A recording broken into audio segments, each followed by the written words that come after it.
এইভাবে আমার কাছে টাকা যে সবসময় থাকে এমন তো কোনো কথা না। হঠাৎ করে আমি একদিন বিপদে পড়ি, আমার কাছে টাকা পয়সা নেই। তো আমি আমার বন্ধু বলতেছে যে চলো দোস্ত এক মাজার থেকে ঘুরে আসি। মাজারে গেলে যে যে আশা করে সেই আশা নাকি পূর্ণ হয়।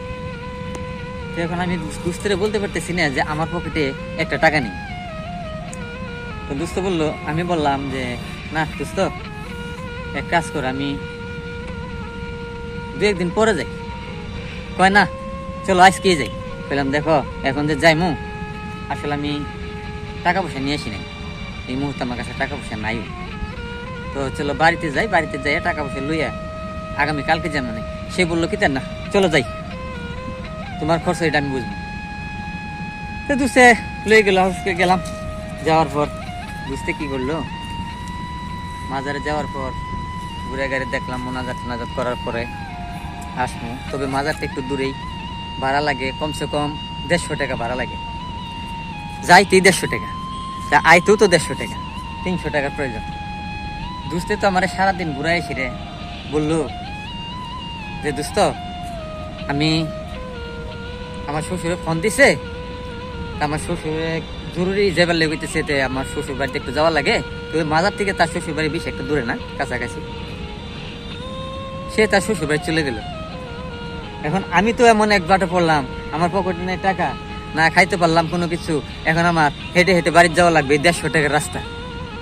দেখো তাহলে বন্ধু কি বন্ধু, আল্লাহ আমার বন্ধু মিলাইছে, এমন বন্ধু মিলাইছে। ঠিক আছে, এখন আমার হাইটে হাইটে যাইতে হইব 150 টাকার রাস্তা। তো যাক, দুসতে গেল, আমার মনটা খুব বেশি একটা ভালো না। আমি রাস্তা দিয়ে হেঁটে হেঁটে চললাম। যাওয়ার পর প্রায় 4-5 কিলোমিটার মতো রাস্তা হেঁটে হেঁটে গেলাম। যাওয়ার পরে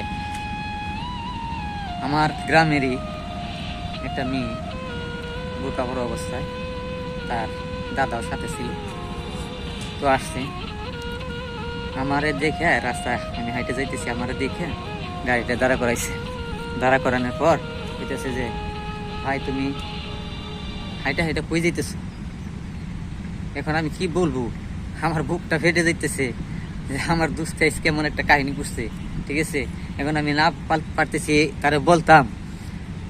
আমার মনটা চাইতেছে যে আমি দুনিয়া থেকেই চলে যাই, কারণ এমন বিপদের সময় আর বন্ধু আমারে এমন একটা কাম করলো।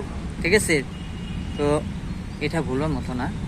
যাই হোক, মেয়েটা বললো ভাইয়া তুমি এখন কি বাড়িতে যাইতেছো? যে হ্যাঁ বাড়িতে যাইতেছি। তো তাই হাইটা কেন? এখন আমি বোরকা পরা মেয়েটা আমি অবশ্যই ভালো করে চিনিও নাই, মুখ না দেখলে আসলে চিনা যায় না। তো তার দাদারে দেখে চিনছি যে এটা অমুকই হবে। আচ্ছা যাই হোক, তো বললাম রে বোন আমি তো হেঁটে হেঁটে বাড়ি যেতেছি। তো বললো কেন?